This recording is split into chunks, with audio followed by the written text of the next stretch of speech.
Halo, perkenalkan nama saya Mika Rodameh Hutasoid dari 11 MIPA 1.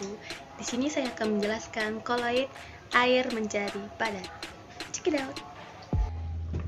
Koloid adalah campuran heterogen dari dua zat atau lebih, di mana partikel-partikel zat berukuran antara 1 hingga 1000 nm terdispersi atau tersebar merata dalam medium zat lain. Zat yang terdispersi sebagai partikel disebut fase terdispersi, sedangkan zat yang menjadi medium mendispersikan partikel disebut medium pendispersi. Sekarang mari kita lihat contoh video koloid air menjadi padat. Bahan-bahannya ada agar-agar, air, gula pasir, dan pengaduk. Pertama-tama masukkan air ke dalam panci dan diamkan setengah mendidih. Setelah setengah mendidih, masukkan agar-agar ke dalam panci yang berisi air tersebut. Aduk hingga merata. Lalu masukkan gula pasir ke dalam panci.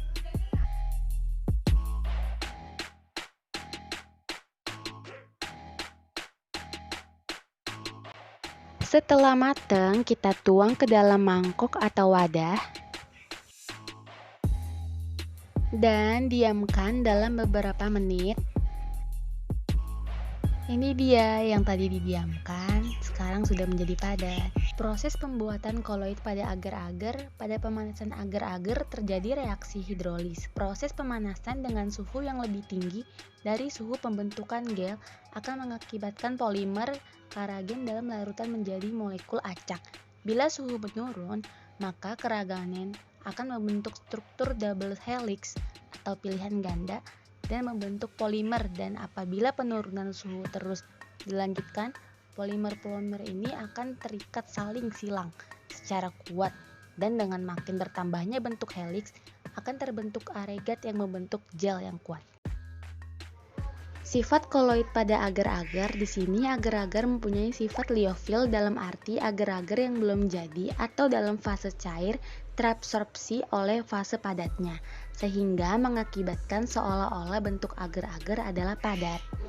Jenis koloid pada agar-agar. Agar-agar termasuk koloid jenis gel. Gel merupakan jenis koloid yang terbentuk dari campuran zat padat dan zat cair.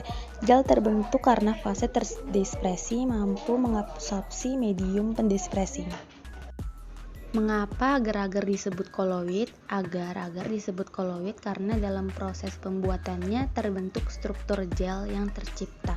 Karena ketika dipanaskan di dalam air, molekul-molekul agar-agar dan air bergerak bebas. Kemudian saat didinginkan, molekul-molekul agar-agar merapat satu sama lain, memadat dan membentuk kisi-kisi yang mengurung molekul-molekul air. Sehingga terbentuklah sistem koloid padat dan cair. Pada sistem koloid ini yang menjadi fase terdispersi adalah air, dan yang menjadi fase pendispersi adalah molekul agar-agar.